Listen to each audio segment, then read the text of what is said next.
Hello everyone, welcome to the next video of the tier list playlist. In this one we will cover beginner openings from White's perspective. If you haven't seen the openings from Black's perspective, it's already on the channel. I believe that the link should be right now, right here. Anyway, without further ado, let's jump straight into the action.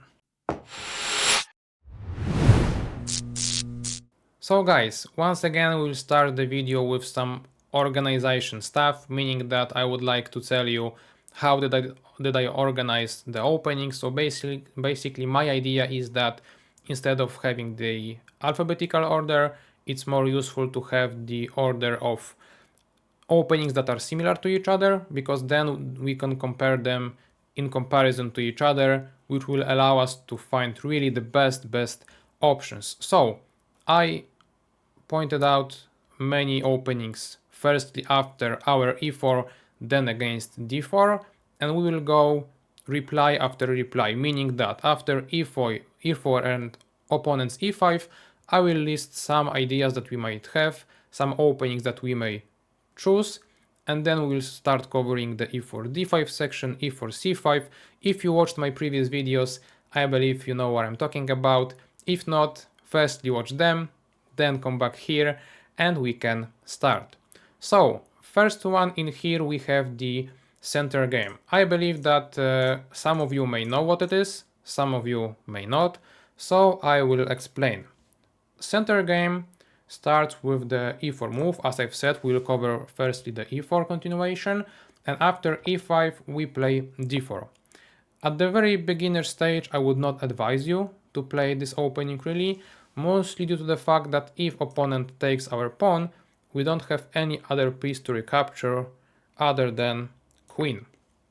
Problem with queen in the middle of the board so early is that even though it might be somewhat intimidating for your opponents at the lower stages, at the same time it's very easy to attack it. The easiest way to do it is to develop the knight, to attack the queen has to go somewhere. It's not really that easy to find spot for her. If you would like to go further into the attack, let's say, another knight can harass our queen. If you would like to come back, where to go? Here you block the bishop, here you block the bishop, here then you just spend 2 moves doing nothing. Therefore I would say that it's not advisable to play that opening, and I will put it straight into the avoid, because especially against e4, e5 we have plenty of other better options. Next on the list is the bishop's opening. Bishop's opening is once again after e4, e5, but now we opt for the bishop c4 move. It is a very healthy developing move. Bishop is pointing out to the f7, the weakest square in the opponent's position, obviously. So it's in itself, bishop's opening is very solid option, legit even, and it may usually transpose to many other openings, like for example Italian game, which will be also covered in a few minutes. So overall I believe that the bishop's opening is quite a nice option, but overall perhaps it will just lead to the change in the move order, meaning that it's not the option itself. I would rather say that it's a little bit tricky with the move order, but other than that it just transposes to the other sections, other openings. So as of now I will put bishop's opening into the optional section. Next on the list will be the Vienna game. Some of you may know it as Vienna Gambit. If you are curious about the gambits, are they included in this video? The answer is no. I am planning on doing the videos on gambits separately, totally separately. So even though you may know this Vienna opening as Vienna game or Vienna Gambit, I believe it's more of a normal opening rather than a gambit, so that's why I included this in this video. The general idea of playing knight to c3 move is to delay the development of this knight, which may allow us to push f4 quite quickly. The easiest variation that quite often may follow during the game is that after knight f6 we push f4, and black does not know the theory, does not know that the best way to counterplay against it would be d5. It's very hard to find such move at the lower level. So usually black takes, now we push e5, the knight is attacked, then we will play d4, solidifying our center, taking the pawn back. So even though it's a gambit for a while, I would say that it's not gambit per se, because we should be easily getting back our pawn. Obviously, you have to know that d4 straight away might not be the best move to play because of some queen h4 ideas. You have to be aware of the fact that every time that you move the f-pawn, your king might be a little bit weaker. And due to this reason, I would recommend knight f3 first, then d4, then bishop f3, f4, sorry, and you have perfect position. That's why Vienna game is recommended by even the Gotham Chess. I believe if you are on my channel, I'm sure you have heard about his, because it would be unbelievable if you know my channel and you don't know his. But anyway, this would be his recommendation. I like this option also quite a lot. And even if you don't go for the f4 move, you would rather have some calmer version of the opening. Once again, and this knight c3 move is quite flexible. You can enter the 4 knights game later on, the bishop's opening, the Italian game. All that's good about playing against e4, e5, meaning that knight c3 allows you to be flexible, to be sharp, to be solid, however you want it. Therefore, I rate it much higher than bishop's opening. I will not put it into legendary though, so it's strong legit for me.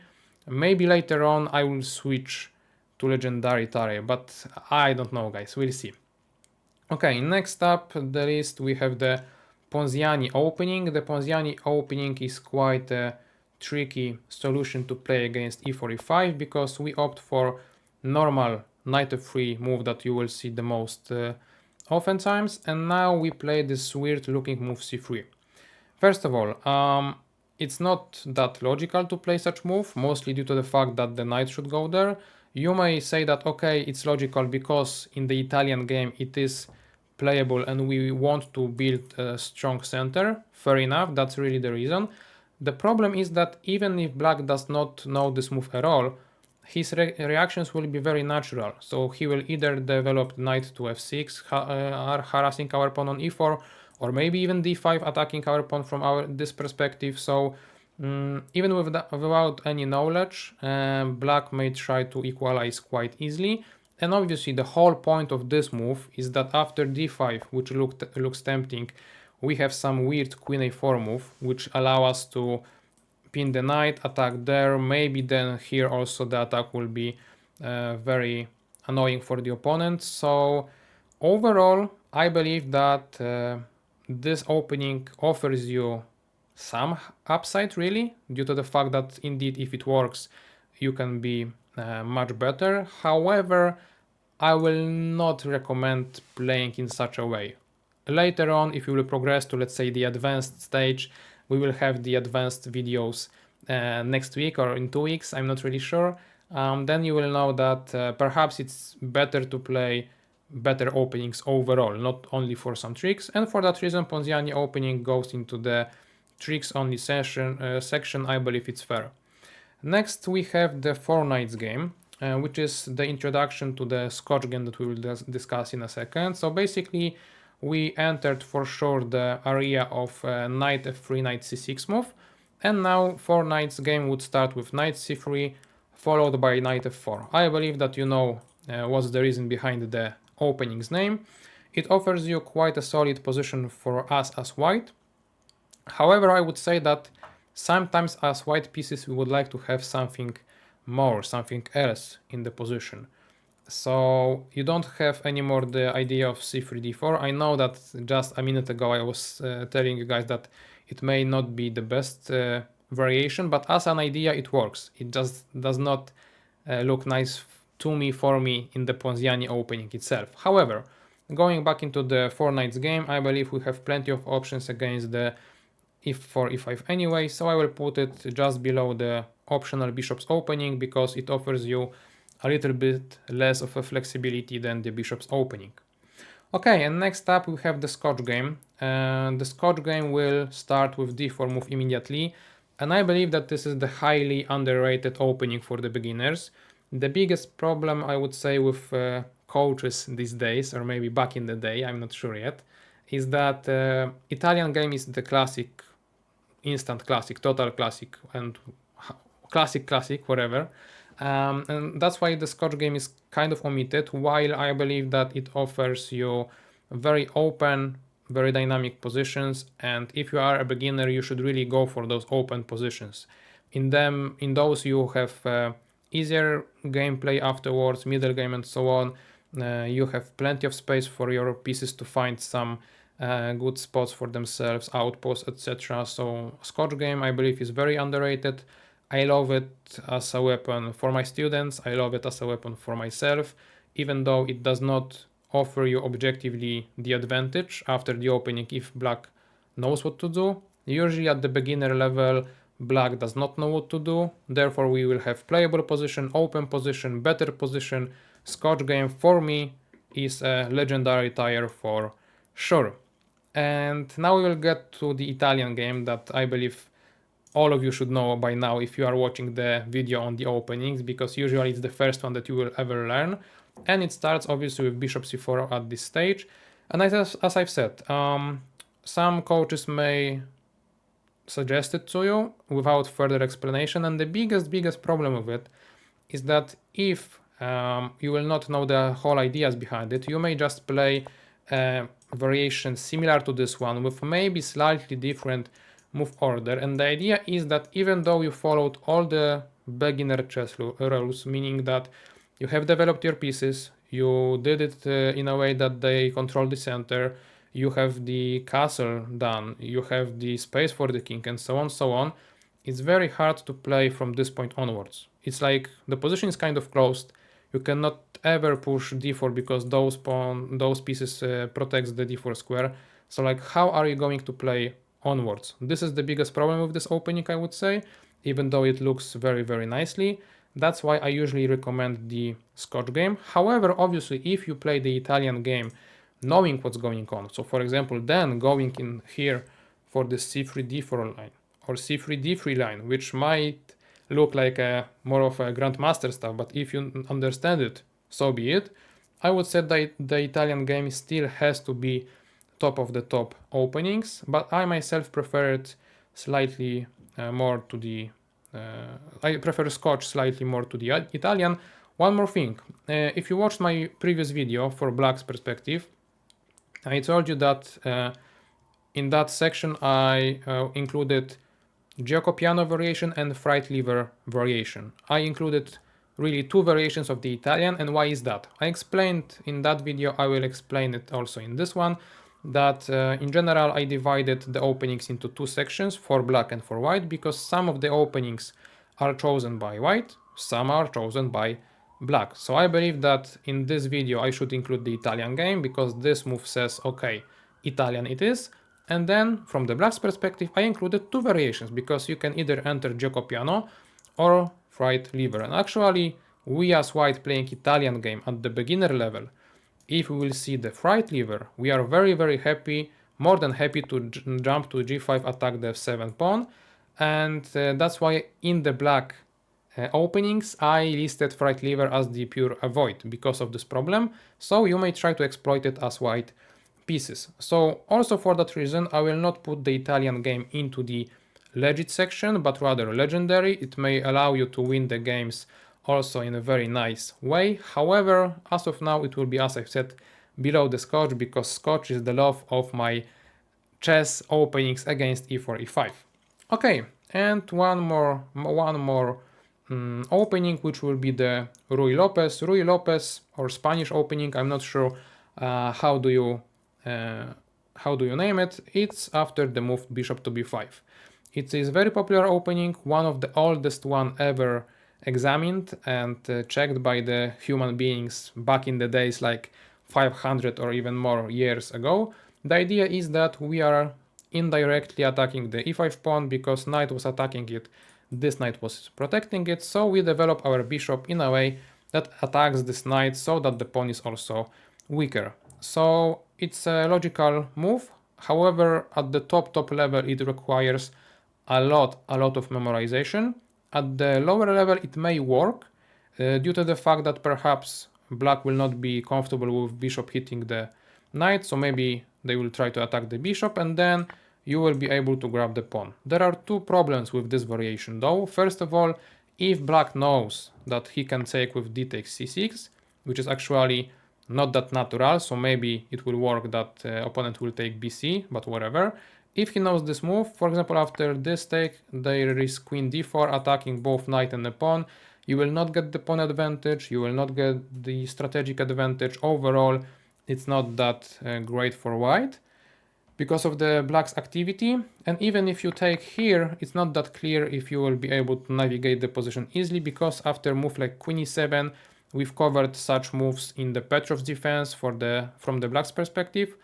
Once again, it's not that easy to continue. The easiest variation that might be played in a wrong, let's say, direction would be d4, trying to defend the knight, and after d6 here just resigning the game, because you may think, okay, there, all the attacks, I'm lost. You are not lost, because you have queen e2 actually pinning the knight back, but the idea is that if your king stays in the center, it's not that easy to continue playing well enough. Therefore, I would say that the Ruy Lopez overall is quite a decent option, but at the lower level, at the beginner level, I would say that we have plenty of more possibilities to play a very active yet not that risky game, not that complicated opening and so on. So as of now, I'm not sure if it's a pure avoid. For sure it's not tricks only. Maybe I will put it as the optional. Maybe just over 4 knights game, trying to separate bishop's opening and 4 knights game. I believe that might be all right. And so guys, as I've told you, now we finished the e4 e5 section, and we are getting into the e4 d5 section. With this section, it's a little bit of a problem, because it's very hard to differentiate the variations against the Scandinavian, because e4 d5 moves are the Scandinavian variation. So not only black has plenty of options there, but also we as white don't. Like, I covered 4 options for black from the black's perspective in black tier list. In here, I was not sure if I should include even one, because all we can play is basically the main line. We don't really care how black will play now, either queen a5, queen d6, queen d8, which I all covered. We should basically just keep our development healthy. Play pawn to d4 move, trying to take over the center of the board. Play knight f3, developing pieces. Play bishop c4, developing the bishop actively, and so on, so on. Then castle, knight e5. This would be the main line, the active line. And overall, you can basically copy-paste this line against any queen move. As I've said, if the queen belongs here, here or there, it's not that relevant. We can basically play very similarly. Obviously, there will be some differences to it, but the lower the level, the lesser the differences. Therefore, I would say that main line against Scandinavian works. It's just the legit option. You don't have to really worry that much about the Scandinavian overall, because it's not the opening that should scare you at all. However, I will include one more option for those of you guys that are very aggressive or try to be not so obvious. Now, recently I found this idea of trying to play the triangle system. It has quite a nice name, due to the fact that overall you try to play not pawn to d4 but rather d3, and then try to make something work there, and now you have the triangle of pieces.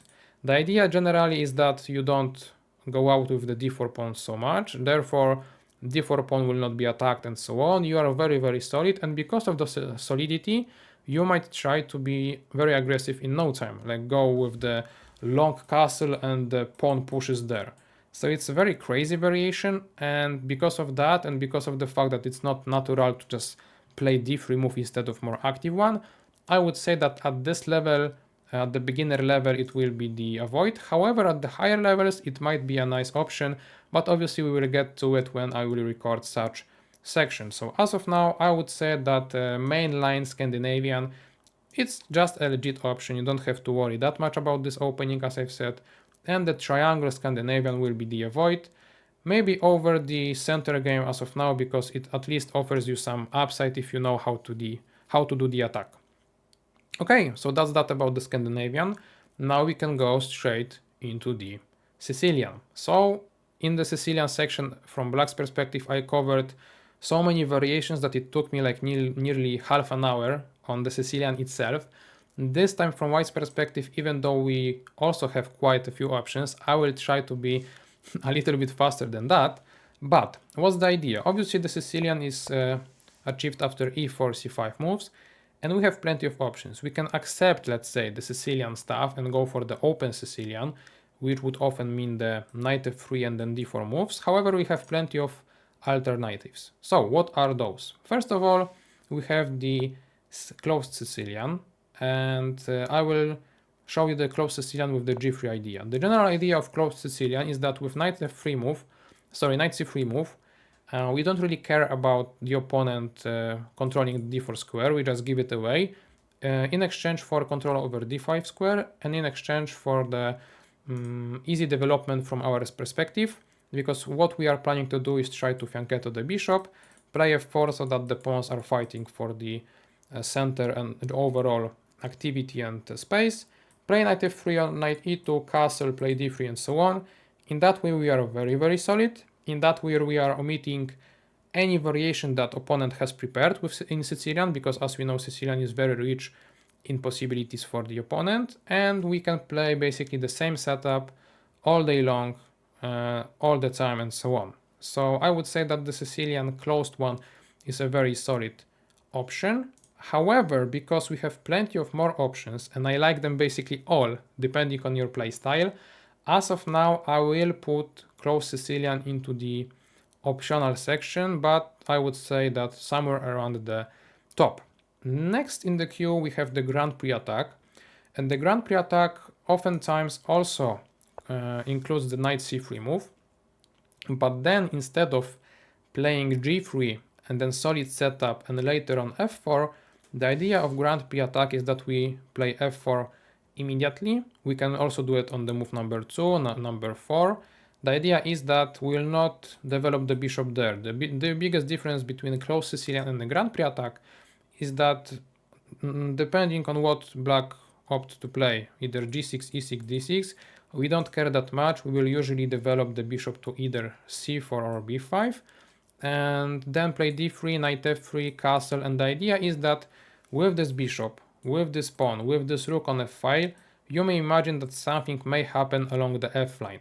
I know I get a little bit too deep into the whole idea, but if you are not the, as I've mentioned during the previous video, beginner, but maybe beginner with aspirations to become a better player, or you are just a little bit player yourself, because I will not cover the intermediate section, maybe this is the variation for you, due to the fact that it allows you to attack the opponent quite early in, once again, very easy setup, meaning that you can just repeat it in each game, same as for the closed one, but closed Sicilian does not offer you such upside as the Grand Prix attack does.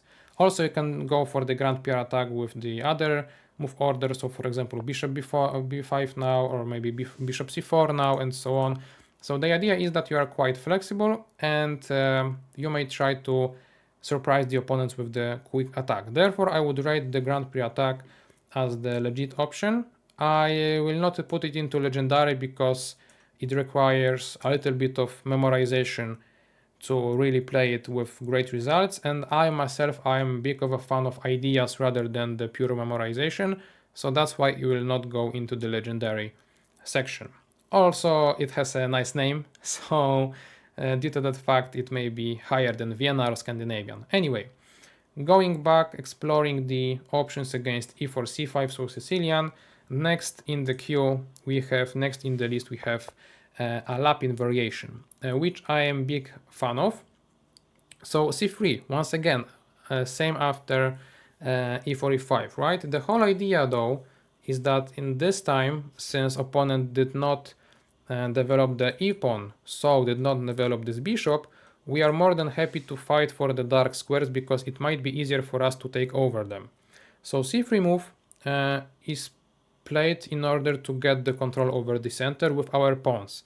So opponents at this level may not know how to react against any deviation from the open Sicilian, meaning that, for example, if they have prepared knight c6 on the move number 2 against, let's say, knight f3, we may assume that perhaps after c3 they will also play such move, and then we can simply play d4, and have this amazing pawn center, harassing the opponent's knight, having a lot of space in general, and making overall play for the opponent quite hard. Therefore, I am a big fan of this system because you have the opportunity to grab the space and the advantage early on, and it works. It works for my students, it works for myself, same as the Scotch game. So if you want to have a very solid but at the same time quite active option that is easy to, let's say, consume and then try it in the game, I would say that the Alapin variation or its delayed version, which would be the C3 right now, might be for you. It does not offer you such aggressive upside like the Grand Prix attack does, for example, but still I rate it quite high, and for that reason I will put Alapin just into the legendary section, guys. Once again, this is my tier list. You may have your own. I will put the link below the video to create one.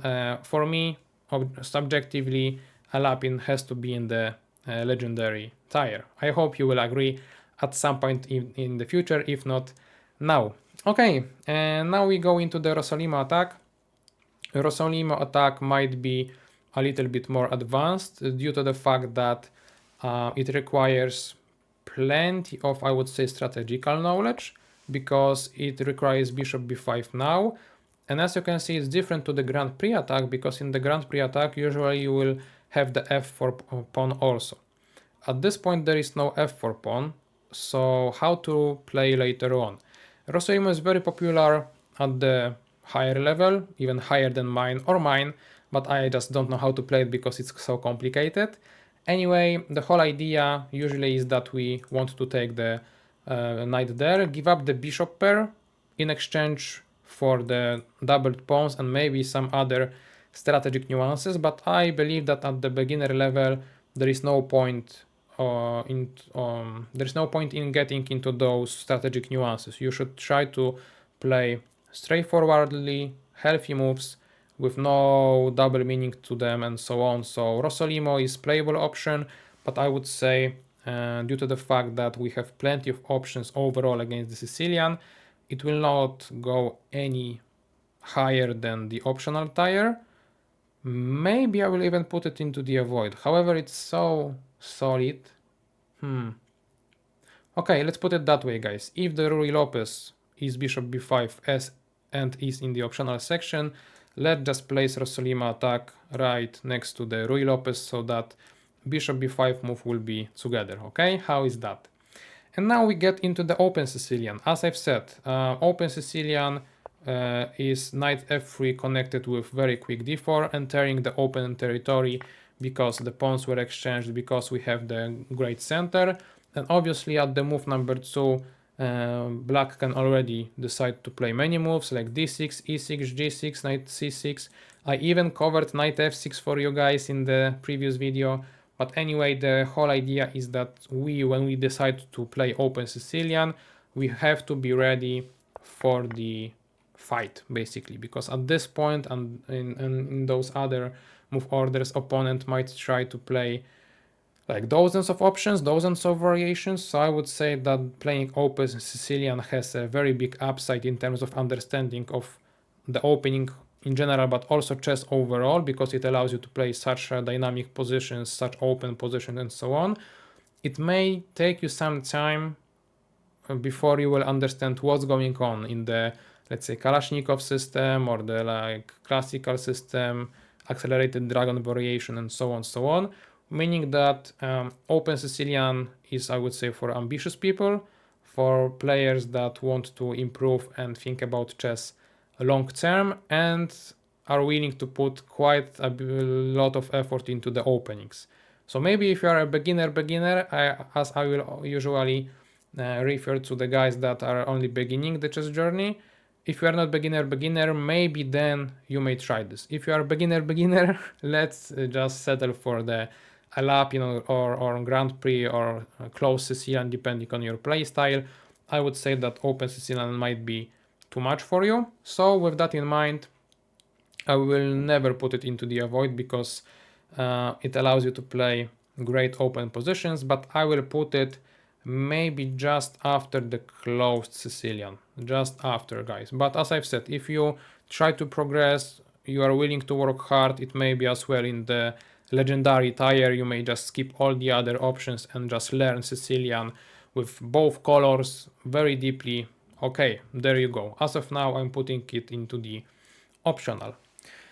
Alright, switching the pawn, we are now entering the territory of French defense. French defense obviously is after e4, e6 move. First of all, I wanted to tell you guys that French defense from Black's perspective at the beginner level is an avoid for me. You may know the reasoning if you watch the video. I will not repeat myself, but overall the problem is that Black will be underdeveloped, and for that reason, if we obtain such position, we don't want to give back the space for the opponent, meaning that, for example, the exchange variation from our white's perspective will be an avoid, because after this variation we have just symmetrical position with no clear problems for the opponent. So we wanted French to be an avoid for the opponent, so why do we let him to be playing a normal situation, normal position, right? So exchange variation will be an avoid from our perspective. We did not gain anything out of the opening, so why play that?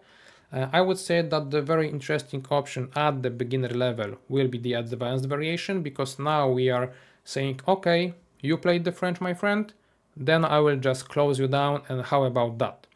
The idea is that this bishop is a very bad one, we have plenty of space as of now. The only issue that we need to deal with is the d4 pawn that will be attacked. So c5 will be played, we have to protect. Knight f3 will be played, we have to protect. Queen b6 might be played, and now we don't have really clear choices of how to continue. So I don't want it to be the video about the French defense advanced variation, but I would recommend you that e5 in general as the advanced variation is quite a solid option, but this would be the critical moment that you should explore on your own, or in my other video perhaps that I will record in future, maybe on YouTube, maybe on Lichess, maybe somewhere else.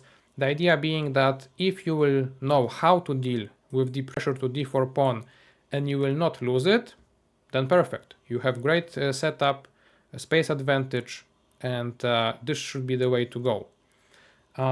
Okay, going back for the other options, I believe that there are two more.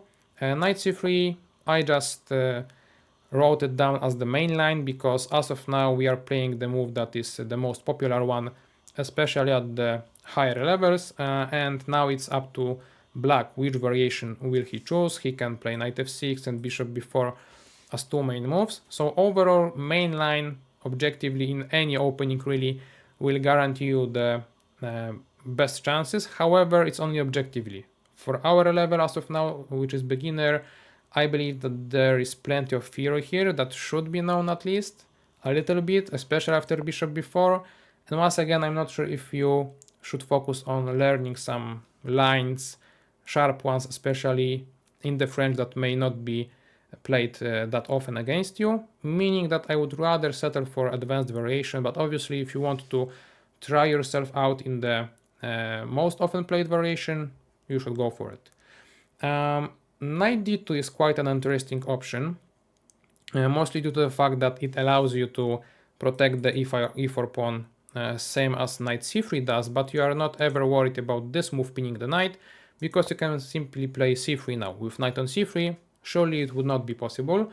So, for example, knight d3 move would be my recommendation for my students. Not all of them, because it quite depends on the playing style in general, but I would say this. Knight d2 is a nice option to go away from the, let's say, opening that Black chose, which is the French defense, and if Black knows it well, you are the one that has to really know it too. I'm not sure if I'm clear, but my point is that by playing knight d2 you might keep a lot of theory and still have a decent position.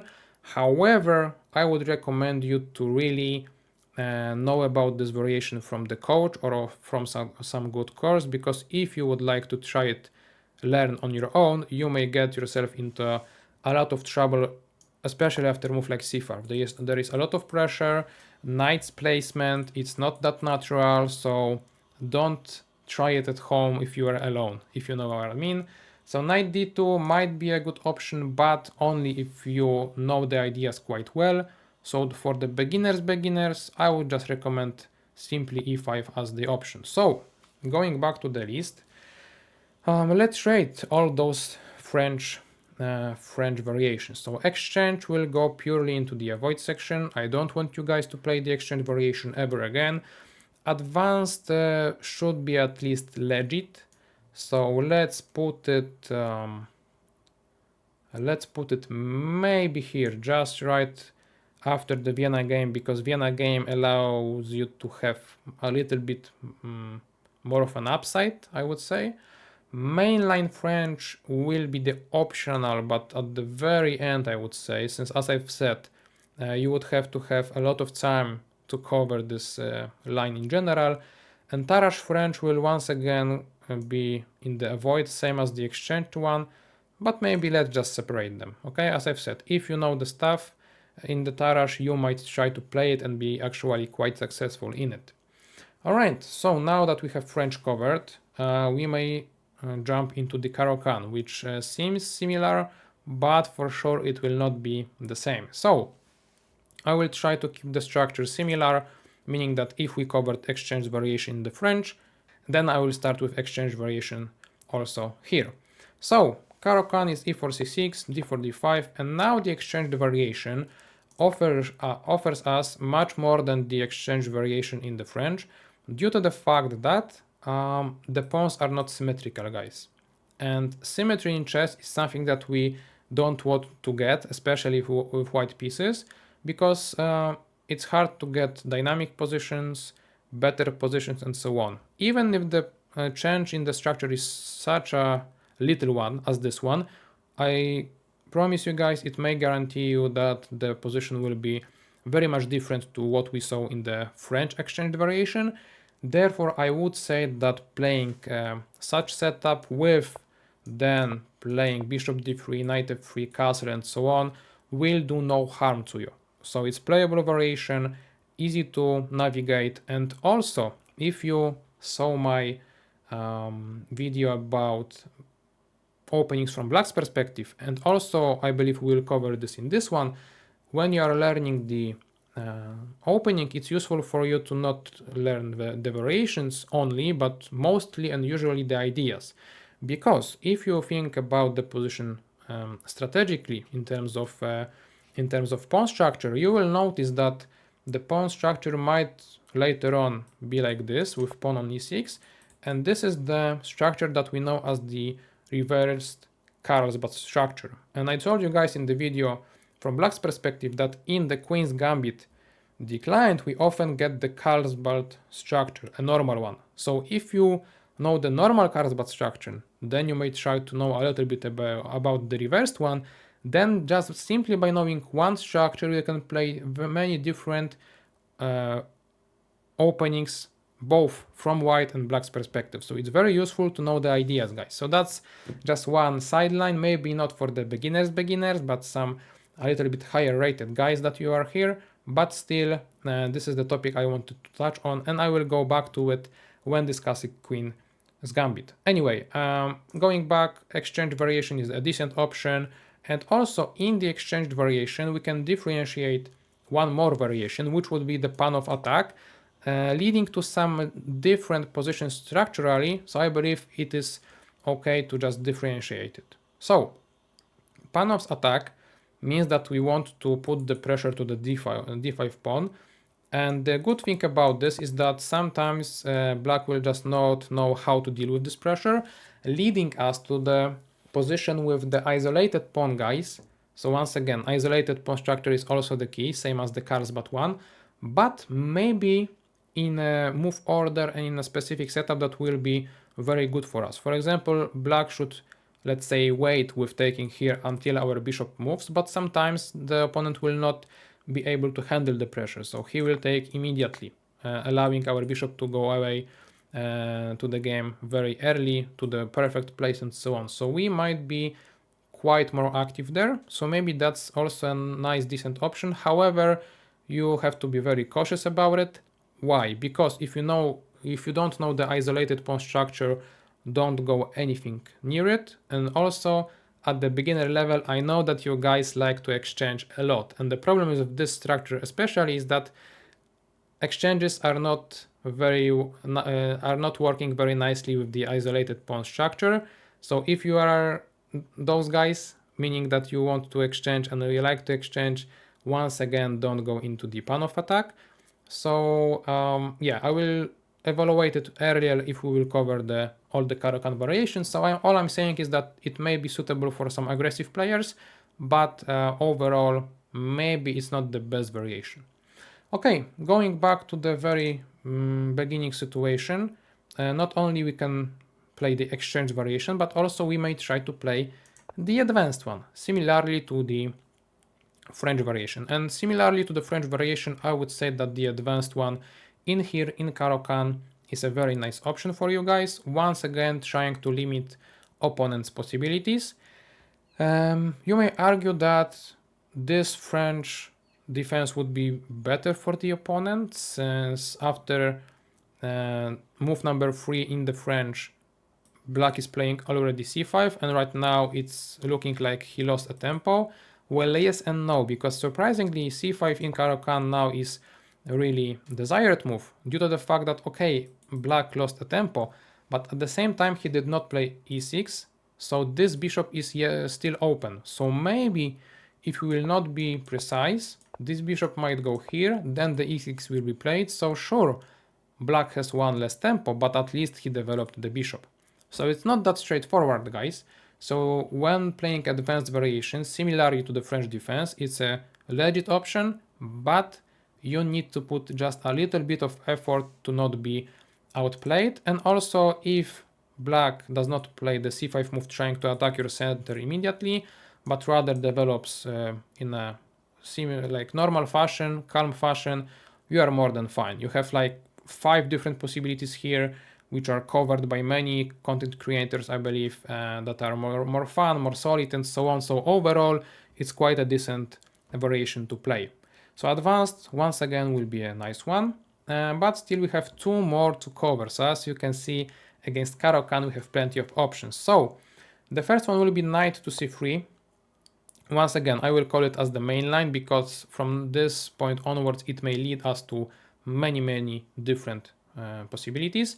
First one obviously being d takes e4, knight takes e4, and now this variation is rising in popularity. This is back in the days was the most popular one, and knight d7 is a sideline that is not that active overall. But what I'm trying to say is that in this time, perhaps we are getting into the black's preparation, while we as white don't really want to get that deep in the Caro-Kann. Meaning that I would rather recommend you to play either exchanged variation or e5 variation, because it's less fury to be known and the structures will remain the same. In this variation after knight f6 or bishop e5, the structures might be very different, and for that reason I would say that once again, if you are willing to put more effort into studying openings, sure, go for it. If you want to play decent chess with not that much effort put into them, I would say that the previous 2 would be better. And with that we are entering the last option, which will be the f3 variation. I know it's also the choice of some YouTubers. It's a variation that is rising in popularity. I have some friendly coaches of mine that recommend it, have this move very well covered. But I believe that at the lower level, it's not obvious at all how to play it, because you open up this diagonal, you close the f3 square for the knight.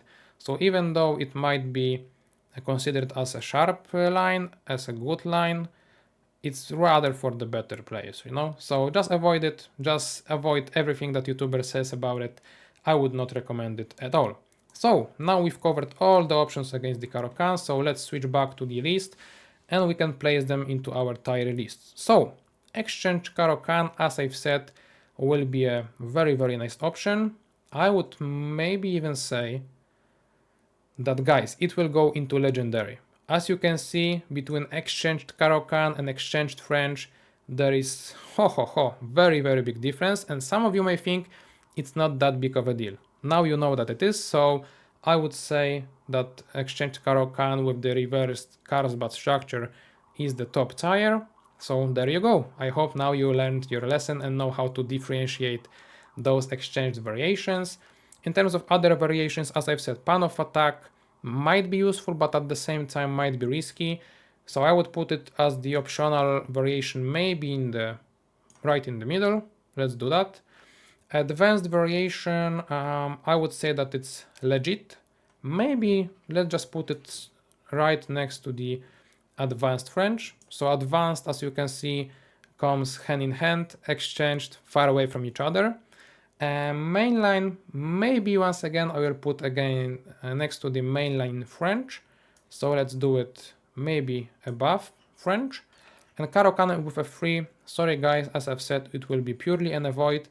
I'm just thinking about where to put it, but maybe there, maybe there. Okay, so I can see that memes and tricks only are not fulfilled yet, so I have to think about what to put there. Okay, we'll see. And as of now, let's just cover one more thing I have against e4, which will be the Pirc modern Robach defenses. You name it, I don't care.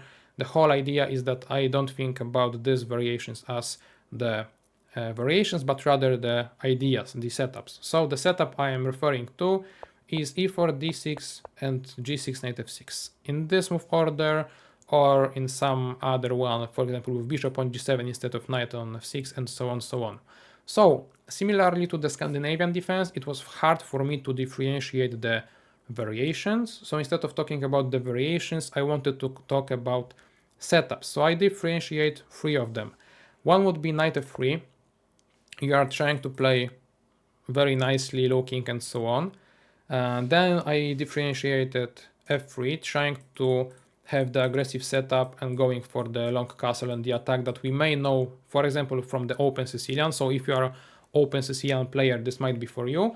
Or just trying to punish the opponent for playing so passively and going for it. Just f4, guys, trying to push e5, trying to make the opponent regret his choice of not fighting for the center. So those 3 are the ones I've chosen. Basically knight f3, which is the first one I've shown you. I'm not sure if that's a good option for you guys, because oftentimes you feel like you are not having problems like at all. You just simply want to develop the bishop, castle, all nice. All nice until the move like b5 is played, b4 is played, and all of a sudden you just lose a pawn, central one. So don't be fooled, guys. If opponent chose such setup, it's due to the fact that he wants to attack our center while we are not expecting it. So that's the case. You cannot just play nicely looking position thinking that it will all work out.